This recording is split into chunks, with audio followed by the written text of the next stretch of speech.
합니다. 그래서 다윗의 유언과 죽음이라는 제목으로 함께 하나님 말씀 나누고자 합니다. 누구나 다 마지막 때가 되면은 유언을 남기죠. 이스라엘의 전무후무한 왕입니다.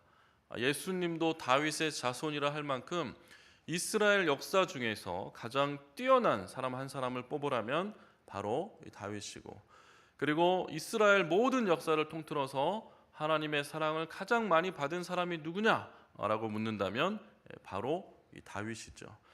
그러한 다윗도 이제 하나님이 정해놓은 그 길, 사람이라면 누구나 갈 수밖에 없는 그 길로 지금 가게 된 것입니다. 그리고 그가 유언을 남기고 있고 우리는 지금 그 내용을 보고 있는 것이죠. 뭐라고 유언을 남깁니까? 1절에서 4절을 먼저 살펴보면은요, 1절에 보니까 다윗이 죽을 날이 임박하였다. 그리고 2절에 내가 이 세상 모든 사람이 가는 길로 가게 되었느니, 솔로몬에게 뭐라고 이야기합니까? 너는 힘써 대장부가 되라. 여기서 이제 해석은 대장부라고 해석이 되어 있지만 통칭, 남자를 통칭하는 그런 단어입니다. 너는 힘써 남자다운 사람이 되라, 왕다운 사람이 되라, 이렇게 이야기하는 거예요. 그럼 무엇이 대장부입니까? 3절 4절에 정확하게 나와 있어요. 3절 4절에 보시면 어떻게 나와 있습니까? 내 하나님 여호와의 명령을 지켜 그 길로 행하라. 그렇죠? 하나님의 명령을 지키고 다른 길이 아니라 바로 하나님의 명령을 지키는 그 길로 행하라. 그 법률과 계명과 율례와 증거를 모세의 율법에 기록된 대로 지키라. 그러면 어떻게 된다고 이야기합니까? 그리하면 내가 무엇을 하든지 어디로 가든지 형통할 것이다. 이러면서 하나님의 율법을 지키는 그 길로 가고 그 길이 바로 너의 앞에 형통한 길이 될 것이라고 이야기하는 것입니다. 우리 4절 말씀 한번 같이 읽어보도록 합니다. 시작. 여호와께서 내 일에 대하여 말씀하시기를 만일 내 자손들이 그들의 길을 삼가 마음을 다하고 성품을 다하여 진실이 내 앞에서 행하면 이스라엘 왕위에 오를 사람이 내게서 끊어지지 아니하리라 하신 말씀을 확실히 이루게 하시리라. 그렇습니다. 율법을 잘 지키고 그 길로 행하라 말씀하면서 너의 자손들도 그들의 길을 삼가. 그렇죠? 삼가 그 길을 어디로 가라는 거예요? 여호와의 율법을 지키는 그 길로 가라는 거예요. 구체적으로 마음을 다하고 성품을 다하여 진실이 내 앞에서 행하는 그 길로 가라는 것입니다. 그러면 너희 후손들의 길도 형통하게 될 것이다. 이 일을 하는 거예요. 이 이야기를 하는 거예요. 지금 다윗은 솔로몬에게 마지막 유언을 하는 겁니다. 그가 가벼운 말로 지금 이야기하는 것입니까? 그가 무슨 거짓된 말로 이야기를 하겠습니까? 정말 평생에 하고 싶은 말 중에 가장 아껴두고 가장 하고 싶었던 그 말을 지금 하는 거예요. 그 말이 무엇이냐면 하나님 말씀을 잘 지켜라. 형통한 길, 그 길로 가라. 그 이야기를 하는 것이죠. 신명기 6장에도 이렇게 말하고 있습니다. 이스라엘아 들으라. 우리 하나님 여호와는 오직 유일한 여호와시니 너는 마음을 다하고 뜻을 다하고 힘을 다하여 내 하나님 여호와를 사랑하라. 신명기 6장에 기록된 이 말씀은 모세의 율법의 핵심을 이야기하고 있는 것이죠. 그렇죠? 모세의 율법, 하나님의 명령을 지키는 그 길이 무엇이냐? 사실은 같은 말이에요. 하나님의 명령을 지키는 길은 마음을 다하고 뜻을 다하고 힘을 다해 주 너의 하나님 여호와를 사랑하라. 우리 4절에 나오는 것처럼 그 길을 삼가 마음을 다하고 성품을 다하여 진실이 내 앞에서 행하라. 같은 말이잖아요. 그러면 왜 도대체 다윗은 이 말을 하고 있냐는 거예요. 그럼 왜 모세는 그러한 율법을 우리에게 주고 있냐는 겁니다. 하나님께서 그 말씀을 하셨으니까 주는 것이죠. 좀 더 구체적으로는 신명기 33장에 보시면 모세의 마지막 유언이 나옵니다. 모세의 마지막 유언이자 이스라엘을 향한 모세의 축복 기도가 나와요. 그것을 참고해 보면 이 하나님 말씀을 왜 주는지, 마음을 다하고 성품을 다해서 뜻을 다해서 목숨을 다해서 왜 여호와 하나님을 사랑하는 그 길을 가는 것이 왜 중요한지 이야기하고 있어요. 26절에 보니까 신명기 33장 26절 제가 읽어드립니다. 여술은이여 하나님 같은 이가 없도다. 그가 너를 도우시려고 하늘을 타고 궁창에서 위엄을 나타내시는도다. 하나님 같은 이가 없도다. 그가 너를 도우시려고 하늘에서부터 지금 오신다는 거예요. 그 하나님이시니까 마음을 다하고 성품을 다해서 그 길로 행하라는 것이죠.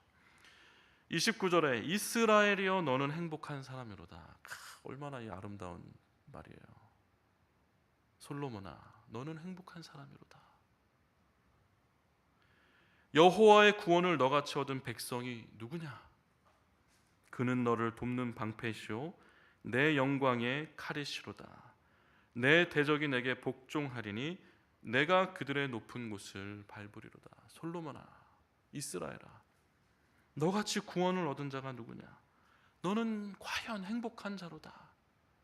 하나님은 지금 너를 도우시려고 하늘로부터 오고 계시지 않느냐? 그러니 그 하나님을 믿고 그가 가르치는 그 길로 행하라는 것입니다. 그것이 과연 복된 길이기 때문에 지금 다윗은 사랑하는 아들 솔로몬에게 그것을 유언으로 남기고 있는 거예요. 내용이 좀 훈훈하죠? 훈훈합니까? 여러분은 어떻게 유언을 하시겠습니까? 여러분의 자녀들에게. 오늘 이 말씀을 마음에 잘 새겨놓고 미리 써놓으세요. 미리. 그렇게 또 자녀들을 계속해서 그 관점으로 가르치시기 바랍니다. 양육하시기 바랍니다. 자, 감사한 것은 지금까지의 내용은 훈훈합니다. 근데 이 뒤에 나오는 내용은 그렇지가 못해요, 사실은. 그리고 많은 논란의 여지가 있습니다. 이 부분들을 좀 내용이 방대한 내용이라서 설명하기에는 시간이 많이 필요한데 시간이 많이 없으니까 좀 짧게 간략하게 이 부분을 설명하고 보도록 하겠습니다. 5절 6절은 누구에 대한 이야기냐면 요압에 대한 이야기입니다. 다윗의 군대 장관이었습니다. 이 사람은 다윗 누이의 아들이에요. 조카예요. 그런데 이 요압은 누구냐면 굉장한 다윗에게 있어서는 1등 공신이에요. 이 사람만큼 훌륭한 전사는 없었습니다. 사실은 다윗도 감당할 수 없는 전사였어요. 그런데 이 사람이 이스라엘 군대의 사령관 아브넬도 죽였고 또 아마사도 죽이면서 자기의 입지를 견고하게 하려고 다윗의 뜻과는 반대되는 그 살인을 저질렀습니다. 근데 여기에 빠져있는 내용이 있어요. 누구도 죽였냐면 다윗의 아들 압살롬도 죽였어요. 다윗이 살려달라 그랬거든요. 제발 그가 잘못은 했지만 살려놓으라고, 죽이지 말라고 그렇게 간곡히 부탁을 했는데 그냥 가차없이 그냥 죽여버렸습니다. 와, 정말 끔찍한 사람이죠. 그런데 너무나 놀라운 것은 이 사람의 능력이 너무 대단해요. 그래서 요압이 사실은 이스라엘의 방패였어요. 사실상 요압이 이스라엘의 방패였어요. 요압이 가는 곳마다 승리합니다. 누구도 요압을 대적할 수가 없었어요. 어떻게 보면은 이 누구죠?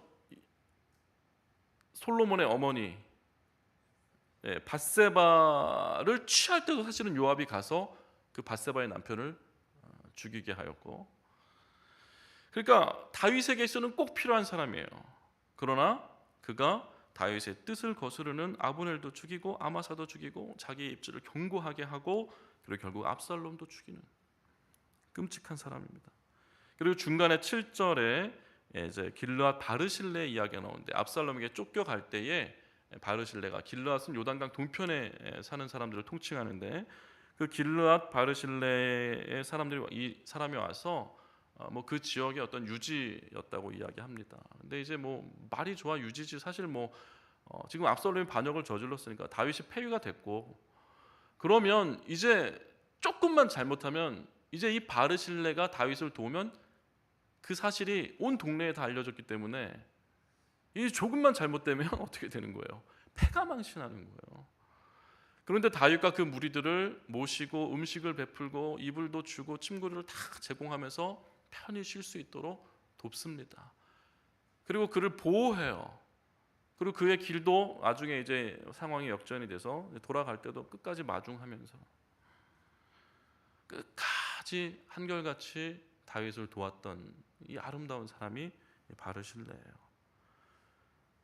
또 누구의 이야기가 나오냐면 시므이. 시므이는 사울 왕의 친족입니다. 사울 왕은 베냐민 지파고 다윗은 유다 지파잖아요. 그러니까 사울 왕이 끝나고 유다 지파인 다윗이 됐을 때 성경은 어떻게 기록하고 있냐면 사울의 가족들과 다윗의 가족들이 서로 계속해서 싸움을 합니다. 계속해서 싸우는 거예요. 그 사울 지파의 군대 장관이 아브넬이었고 다윗 지파의 군대 장관 요압이었는데 이 사람이 죽인 거잖아요. 화친을 왔는데 죽여버렸어요. 다윗과 지금 모여서 한참 이제 잔치를 벌이고 가는 길에 죽여버렸어요. 요압은 그렇게 나쁜 사람이에요. 근데 중요한 것은 이 사울 지파의 친족인 시므이가 자기의 어떤 그 혈족에 대한 그 편협한 혈족주의를 가지고 하나님이 지금 다윗을 세우셨는데 그것을 인정하지 못하고 계속 앙심을 품고 있다가 이제 압살롬에 의해서 다윗이 쫓겨나게 되니까 쫓아가가지고 그냥 막 먼지를 날리면서 정말 지저분하게 그냥 다윗에게 그냥 온갖 험한 말들을 쏟아냅니다. 사악한 자여 가거라 가거라. 기억하세요? 사악한 자여 가거라 가거라. 다윗 보고 사악한 자라고 이야기합니다. 그런 사람이 바로 이 시므이에요. 그랬는데 이제 바르실레 이제 인도를 받고 요단강을 건너올 때 누가 가장 먼저 다윗을 맞이하는 줄 아십니까? 이 시므이에요. 정말 간사해도 이렇게 간사한 사람이었습니다. 다윗도 죽일 수가 없어요. 왜요? 지금 압살롬이 죽은 그 아픔을 안고 너무 지금 심령의 고통 가운데 지금 오는 거예요. 그리고 요단강을 넘어온다는 얘기는 뭐냐면 지금 다시 자기가 왕위에 즉위하는 그 날이에요. 지금 이 날이. 그러니까 그때 그 날에 어떻게 사람을 죽입니까? 못 죽이죠. 그러니까 그 날에 바로 딱 가가지고 거기 엎드려서 왕이시여 저의 죄를 기억하지 마옵소서. 정말 간사한 사람입니다. 그런데 다윗이 뭐라 그래요? 내 너를 용서하겠노라. 그래 좋다. 용서하겠노라. 맹세하겠노라. 근데 이 이야기가 다윗의 유언에 있다는 것이 논란입니다. 왜냐하면 다윗이 어떤 종교적인 경건을 가장해서 좀 개인적인 원수에 대한 피해 복수를 누구에게 지금 교사하는 거예요? 아들 솔로몬에게 교사하고 있는 거예요. 참, 다윗 너무 치졸하지 않냐? 이러면서 어떤 일반적인 학문을 연구하는 사람들은 이것을 놓고 계속해서 다윗을 깎아내립니다. 사실은 다윗이 이런 사람이다. 자기 개인적인 원수를 지금 솔로몬에게, 자기는 신앙적인 어떤 그 경건을 가장하고 있으면서 결국은 원수 갚으라고 하는 거 아니냐. 다윗이 뭐가 대단하냐. 그렇게 이야기를 하는 거예요. 근데 성경은 다 살펴보면 그렇지가 않은 거예요. 다윗의 유언이 사무엘하 23장에도 그대로 나오는데 형식이 다를 뿐이지 내용은 사실 동일합니다. 23편에는 시, 노래 형식으로 기록이 되어 있어요. 그래서 그 뒷부분을 제가 잠깐 읽어드리면 오늘 이제 지금 읽었던 이 요압이나 어떤 이 시므이에 대한 내용들, 그 내용들이 사실은 사무엘 하에도 나오는 부분이에요. 그 부분을 읽어드립니다. 그러나 사악한 자는 다 내버려질 가시나무 같으니 이는 손으로 잡을 수 없음이로다. 그것들을 만지는 자는 철과 창자루를 가져야 하리니 그것들이 당장에 불살리리로다. 네, 이렇게 이야기합니다. 사악한 자. 지금 시므이가 다윗 왕에게 사악한 자요, 가거라 가거라 그랬잖아요. 근데 지금 다윗은 유언을 남기면서 누가 사악한 자래요? 지금 시므이와 이 요압이 사악한 자라고 이야기하고 있는 거예요. 너가 바로 사악한 자고 너가 하나님의 벌 받을 자라고 이야기하는 겁니다. 그런데 성경은 이 사악한 자에 대해서 어떻게 이야기하고 있냐면 신명기 13장의 내용을 살펴보면 이렇게 모세는 기록합니다. 너희 가운데 어떤 불량배가 일어나서, 불량배, 이 사악한 자입니다. 동일한 히브리 단어로 기록된 내용이에요. 어떤 불량배가 일어나서 그 성읍 주민을 유혹하여 이르기를 너희가 알지 못하던 다른 신을 우리가 섬기자 합니다. 섬기자 한 거예요. 이 사람이 사악한 자예요. 마을에 들어가서 야 하나님 말고 다른 신 섬기자, 꼬드겨서 다른 신 섬기는 뭐 그런 일을 좀 한 거예요. 이 사람이 사악한 자래요. 근데 문제는 모세의 율법은 이 사악한 자를 어떻게 처치하라고 기록하고 있냐면 아주 끔찍합니다. 그 성읍 주민, 그와 함께한 그 성읍, 그러니까 오늘 이 송파동에 그 사악한 자가 일어났으면 송파동 성읍 주민을 지금 어떻게 하라는 거예요? 그 사악한 자와 함께 칼날로 죽이고 그 성읍과 그 가운데 거주하는 모든 것과 그 가축을 칼날로 진멸하라. 그 사악한 자 때문에. 그리고 그 성읍과 탈취물 전부를 불살라서, 이 부분이 굉장히 중요한 거예요. 그 성읍을 영구히 폐허가 되게 하라는 거예요. 영구히 폐허가 되게 해서 완전히 쑥대밭을 만들어서 아무도 이곳에 더 이상 앞으로 살지 못하게 만들라는 거예요.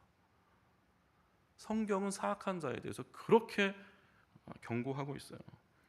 새벽 시간이라서 다 말씀을 드릴 수가 없을 정도로 아주 끔찍한 내용들, 사악한 자와 관련된 끔찍한 내용들이 사실 성경에 많이 기록이 되어 있습니다.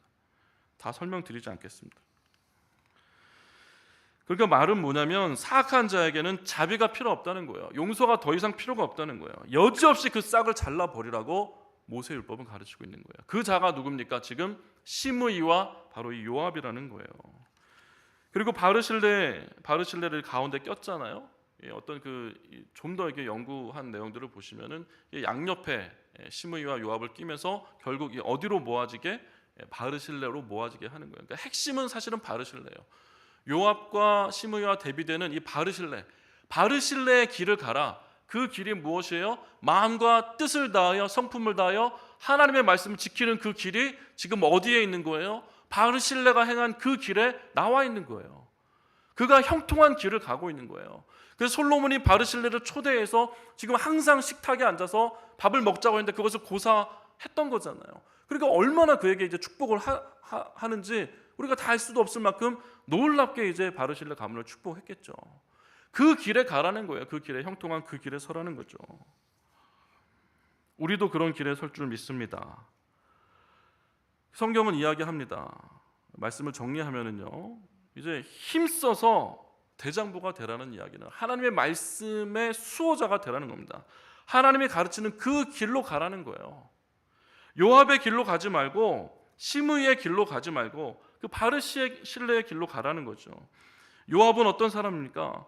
힘이 정말 강해요. 그래서 이스라엘의 방패가 될 만큼, 이스라엘을 보수할 만큼 굉장한 힘을 가진 사람이에요. 그러나 어때요?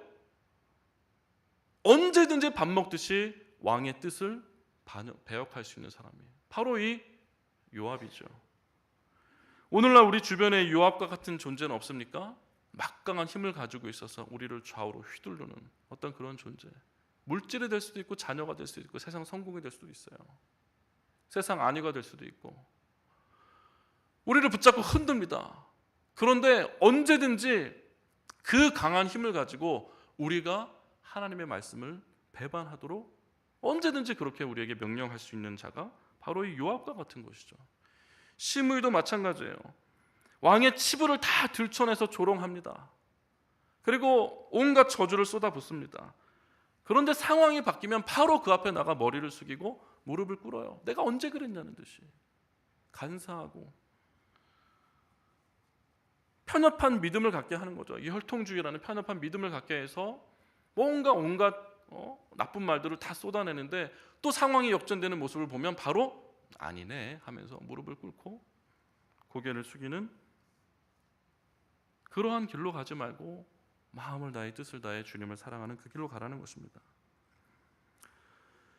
그래서 결론은 힘써 하나님을 돕는 자가 되라는 거예요. 하나님의 사람을 돕는 자, 교회를 돕는 자가 되라는 겁니다. 바르실레의 길로 가라는 것이죠. 오늘 이제 다윗은 사랑하는 그 솔로몬에게 마지막 유언을 남기는 겁니다. 아가서엔 이런 이야기가 나오죠. 나의 사랑하는 자야, 내게 말하여 이르기를 나의 사랑, 내 어여쁜 자야, 일어나서 함께 가자. 지금 나의 사랑하는 자에게, 내 어여쁜 아들 솔로몬에게 나와 함께 그 길을 가자. 형통한 그 길로 가자.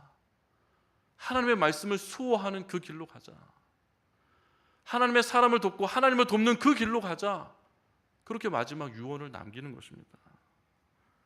이것이 오늘 우리에게 주시는 말씀이고, 우리도 그 복된 길로 걸어갈 수 있게 되기를 주님의 이름으로 축복합니다. 아멘. 우리 같이 기도하겠습니다.